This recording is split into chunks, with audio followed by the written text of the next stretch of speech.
Hello, this is Captain Chaudhary. Today I'm going to talk about the investigations, the casualty investigations. Let us first see what the existing conventions they talk about conducting of an investigation.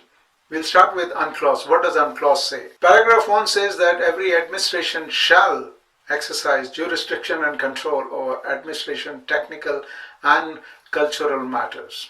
Paragraph 7 of this article says that every administration shall conduct an inquiry in front of suitable person or persons in respect of any casualty or incident of navigation which involves, say, a casualty in terms of death or serious injury to the national of other or the infrastructure or damage to the environment of other nation.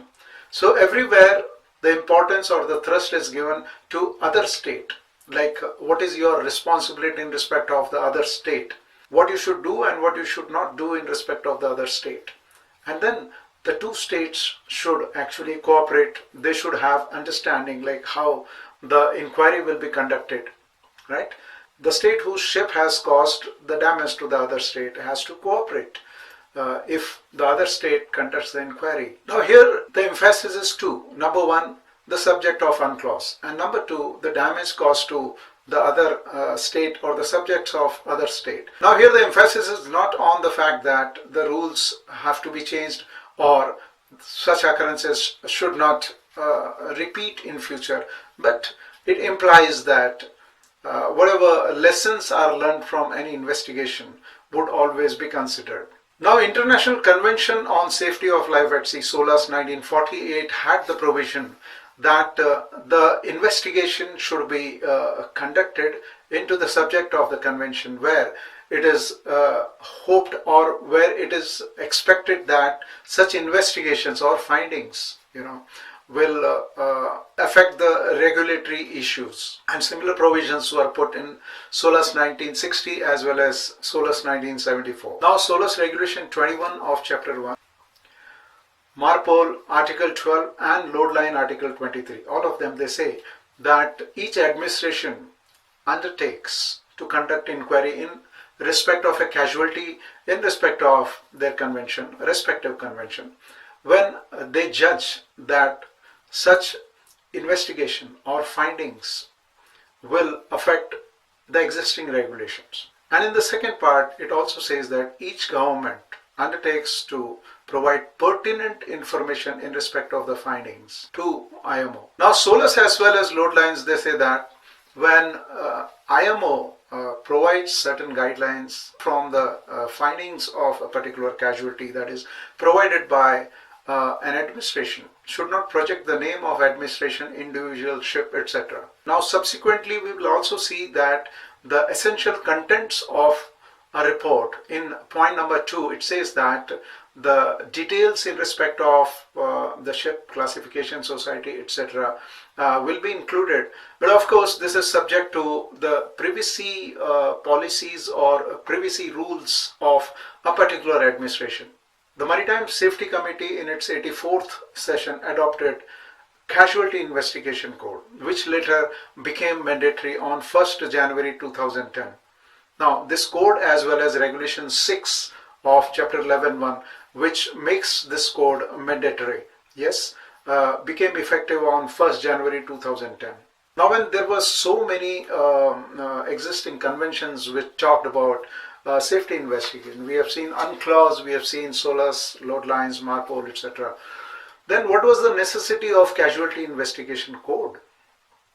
Well, these existing conventions, mostly they talked about an investigation to be conducted when it is found or it is judged that the investigations or the findings may cause a substantial change or any change to the existing regulations. But Casualty Investigation Code had, in addition to this objective, some other objectives also. The first and foremost objective was, like, internationally in different countries, the investigation is conducted in uniform manner. There is a procedure protocol that is provided to the nations world over that the investigations must be conducted in this fashion. Now, the second point of objective of CIC is same as the existing, like when the administrations they judge that any regulatory reform or change can be done subsequent to an investigation, that investigation is conducted and report is sent to IMO. The third point or third objective is what CIC says is when there is massive or phenomenal or deleterious effect on the environment, that casualty must be investigated. Now the fourth objective of CIC is the blame is not to be apportioned. The intention of the casualty investigation is not to apportion the blame on a particular individual, ship, etc. The idea is such similar incidents or accidents do not recur in future. This does not mean that when the report is submitted by an administration, certain facts, certain crucial, important, instrumental facts are concealed. Now this objective of IMO can be met if the individual states they follow these two steps. Number one, they apply a consistent methodology in doing the investigation to find out the crucial factors, to find out the causal factors and the safety issues which were probably bypassed or something like that. And the second thing is provide such information, provide the detailed information to IMO. The same Article 94, paragraph 1 to 6, right? It talks about the administration's responsibility towards the subjects, towards the conventions which they have ratified. Paragraph 1 of Article 94 we have already seen in the beginning of this lecture. 2 to 6, what does it say about the responsibility of the flag states? Let us look at it. Every flag state shall take effective measures in respect of their ship and shipping, say in respect of construction, equipment, seaworthiness, manning, training, labor conditions, etc., considering the applicable international instruments. The master, crew and officers should be well conversant with the variety of knowledge in respect of seamanship, navigation, engineering or communication, etc. And they should also apply the relevant international regulations in respect of prevention of pollution, prevention of collision and radio communication. The administration in controlling as above on these various subjects, they should adhere to the internationally accepted principles and norms. And for this, if they require, they can cancel or suspend the certificate and they can even remove the master from the ship. The ILO and its MLC 2006 has provisions in respect of conducting inquiries in respect of very serious marine casualties, setting out the working conditions. A very important apt and well-awaited instrument, that is guideline on fair treatment of seafarer in a marine accident, was adopted by IMO Resolution A 947 of 24th Assembly. It was adopted in 2005 and on the 1st July 2006 it became mandatory. MSc MEPC circular provides revised harmonized reporting procedures. Here paragraph 6 says that while reporting subsequent to a very serious marine casualty, when data is provided to the IMO, the investigating administrations, investigation countries should also provide a report, casualty report. The format of this casualty report is given in this circular. Paragraph 7 of the same circular says that the investigation nations are encouraged or invited to populate into GISIS-MCI module, which includes basic factual data being submitted as soon as possible. The GISIS-MCI module has got 5 appendices. Marine casualty as defined in Casualty Investigation Code is when one of the following 7 things happen in connection with the operations of the ship. Now, casualty or this marine casualty is event or sequence of event resulting in one of the following 7 things. Now, number 1 is death or serious injury to a person. Number 2 is loss of life. Number 3 is loss, presumed loss or abandonment of ship. Number 4 is material damage to the ship. And number 5 is stranding, disabling or a ship involved in collision with another ship. Now number 6 is material damage to the infrastructure external to the ship. This might cause a damage to the ship, another ship or an individual. Category number 7 is severe damage to environment or potential for serious damage to the environment. This means even though the damage to environment yet is not severe, but there is a potential for a very heavy damage. So that is category number 7. But if there is a case where intentional damage is caused by somebody, some individual, in respect of marine pollution, there is intention to cause harm to the environment or damage to the ship, then such an event is not considered. The first 5 points are in respect of damage to own ship. In fact, the point number 5 talks in first part about stranding or disablement of own ship, whereas in the later part of point number 5 and the rest of the 2 points, they talk about damage external to the ship. What should a marine safety investigation report contain? Ideally, the marine safety investigation report should contain the following things. Let us discuss them one by one. So the first constituent of the report, that is a marine safety investigation report, should be summary. Summary means outlining of the basic facts, including if there was any death, serious injury or damage to the marine environment. Like there was a case where there was collision outside the breakwater in Anchorage area, where a tanker was coming out of the breakwater and there was this 40,000 GT bulk carrier. It collided with the tanker, right, in the Anchorage area.